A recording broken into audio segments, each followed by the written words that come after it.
Hello, I'm Mike Gambardella, and welcome into the newest episode of Pat's Latest. Could New England actually be trading a quarterback either prior or just after this year's NFL draft? Could the quarterback draft class in this year be one of the worst we've seen in several years, and could that impact the Patriots' chances at acquiring an impact player at number four? And if not, who would that selection be at four, along with some late round picks that could make sense for the Patriots? Before we get into everything, make sure you go down and subscribe for our channel. Get into the comments and let us know what you think of the Patriots offseason thus far and what are the next moves they need to make to ensure a successful 2025. And make sure you check out our older episodes after you finish up today's.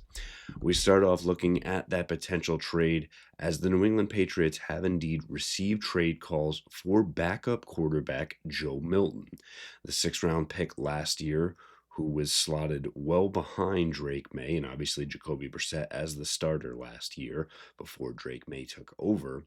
And Joe Milton finally got a chance to show off those skills in that Week 18 win over the Buffalo Bills.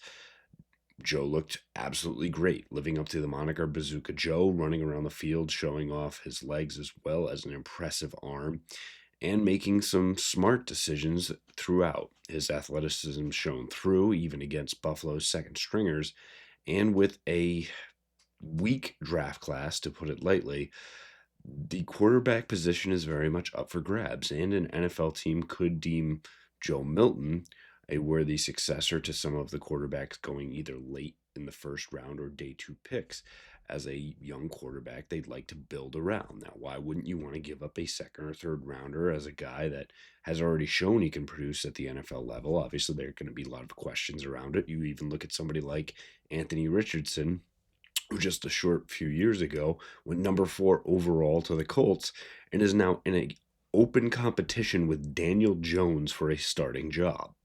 Why couldn't Joe Milton be in a similar situation with a other veteran around the NFL?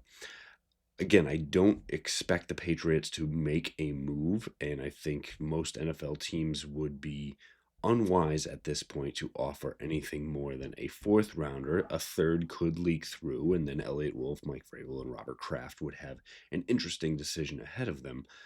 But at this time, I don't foresee a trade. If a team were to get to that second rounder, I think you kind of have to make that move, especially with this NFL draft where it's not about the top stars of this class. There's a couple, but then after the top five and then through into day two and even to the third round, there is a seemingly similar type of talent level where if you could get one of those guys for a Joe Milton type who, even with the addition of Joshua Dobbs coming in, might not even be your backup quarterback this year, it may make sense for the Patriots to pull the trigger on a potential deal for an up-and-coming player in the NFL. Additionally, we've talked about that potential bad quarterback draft class, and that's not to give anything against Cam Ward, the Heisman finalist, and who could potentially be the number 1 overall pick to the Tennessee Titans. But Adam Schefter is now reporting that both the Cleveland Browns and the New York Giants are potentially off of selecting a quarterback in, we'll say, at least the top 4 of the NFL draft. Looking at what the players are and what they see up front, especially if the Titans do indeed take a quarterback, that means the top 2 players in this draft, and that indeed, as we keep saying again and again, it's not going to change anytime soon. Abdul Carter, the edge from Penn State, and the versatile Travis Hunter from Colorado will go 2-3 in some shape, form, or fashion. That's not to say that both of those teams could eventually trade into the first round to go get Shedeur Sanders, but it appears likely that that will not happen for the Patriots and that they will be picking at number 4 with Shedeur Sanders still on the board.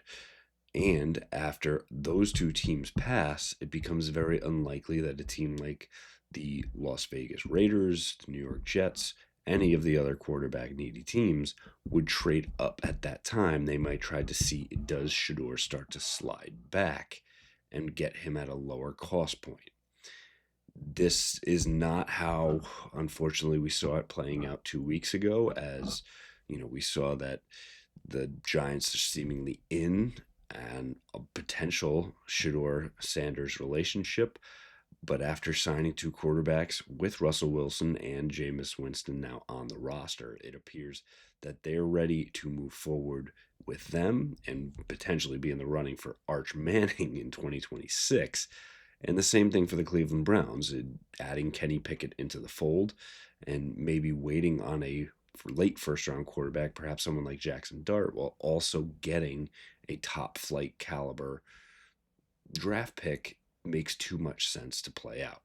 Again, I think Patriots fans can again hold out hope that Shedeur Sanders starts to pick up steam for one of these teams and someone wants to trade up. But more than likely, this lower draft class of quarterbacks is going to affect how the Patriots have their draft board. And at this time, do not expect Travis Hunter or Abdul Carter to be in a New England Patriots jersey in 2025. If that is the case, the question quickly becomes who is the pick at number 4 for the New England Patriots? We've heard a lot of talk about Will Campbell, and one way or the other, I think he is the top offensive line pick in this draft. But the Patriots have very much spoke about wanting to take the best overall player in this draft. The Patriots are officially set to have a pre-draft top 30 visit with Mason Graham, along with the New Orleans Saints, who will do the same. Both teams do pick in the top 10, and we'll get a up close and personal look at Graham as one of the premier defensive players in this draft, behind probably only Abdul Carter. You could make a case for Jalen Walker, perhaps Will Johnson, the edge from Georgia and cornerback from Michigan, respectively. But I believe Mason Graham will hold that title. The thing working against him is that he's checking in lighter than his listed weight at Michigan. He was checking in at 320 pounds, but suddenly checked in a shade under 300, which is a sizable amount. Imagine a 25-pound weight suddenly just being off the frame of an interior lineman. Now, that's not to say that he can't be the disruptor he was at the collegiate level. He would need to mimic what was seen by Aaron Donald. And I say that not because he has the talent level of Aaron Donald, but more the body size, and could be the same type of disruptor. Now, again, that's exactly what you would want to take at number 4. But after seeing someone be listed as a certain play style, does the tape match up with what you're seeing now with the measurements? And that is something the Patriots will have to take a hard look at. Again, if it is not Mason Graham, the two most likely names, again, would be Will Campbell, which makes way too much sense on the offensive line, especially without a stopgap veteran tackle at that position as well. Or if you're looking at truly taking the best available prospect at this time, it would be Boise State running back Ashton Jeanty. Again, this question probably 2 years ago means the Patriots absolutely would not even think twice about taking a running back at this spot.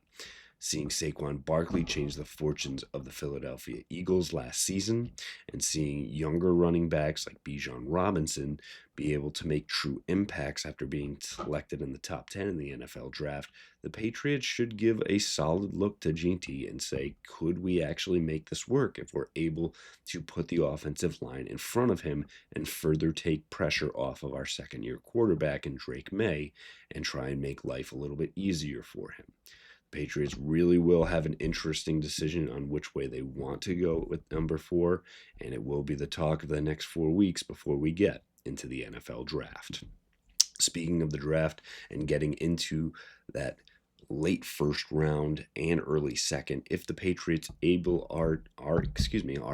to swing a trade for that number 4 spot, hopefully that means they're getting to the back end of that first round, and if not 2 first round picks, getting a first and a second as well, which means they will be able to take advantage of a deep wide receiver class as well as some back end first round tackle talent, which if they can double dip, instead of taking someone like Will Campbell, you're able to get both a tackle and a offensive weapon for Drake May without expending additional capital in the draft that you already have. Some of those names to look at the wide receiver position from Ole Miss would be Trey Harris, another big-bodied wide receiver who can really do it all. Jalen Noel from Iowa State, along with Jalen Higgins, both of them, both much different players, but could be impactful both at the wide receiver position. People will talk up Matthew Golden from Texas potentially going from a late first round or potentially as early as the top 12 in the NFL draft. But keep an eye on Isaiah Bond. Coming into the season, along with Luther Burden, would regard as potentially two of the top draft picks at the position, but have slid after not having as successful seasons in 2024. And the final one to keep an eye on is Eric Ayamanor from Stanford, another big body who could be a good sized target for Drake May, something that is lacking in the current wide receiver room. All credence to Matt Collins, who does have that size, but perhaps not the pedigree that you'd be looking for that top flight X wide receiver. Finally, looking at the tackle position, you're going to hear the names of Will Campbell again and again, Kelvin Banks in that discussion as well. But looking a little bit later in the first round and in the early second, Josh Simmons from Ohio State will be one that teams will be looking to trade up, potentially getting in front of teams like the Kansas City Chiefs, who will obviously be in the market for a tackle as well. Josh Connerly from Oregon, the Boston College standout in Ozzie Trapillo, and Erante Irsay from Minnesota. All four would be likely late first rounders or early second round picks. And if the Patriots decide to move back or go in a different position at the top of the NFL draft, whether Graham or Ginty, don't be surprised if one of those names comes off the board for the Patriots at the wide receiver and tackle positions. Again, we've got a few more weeks before we actually get into the NFL draft. That means a few more players potentially signed in free agency, which can actually fill a few more holes for the New England Patriots. Again, the buzz is generating around this team about potentially being a playoff contender in 2025. There's still work to be done, so make sure you get into the comments and let us know what you think the Patriots need to do to ensure that they are fighting for a playoff spot this season. Make sure you give us a like if you like what you hear, and make sure you go back and check out our older episodes after you finish today's. Again, thanks for joining us, and fight on, Foxborough.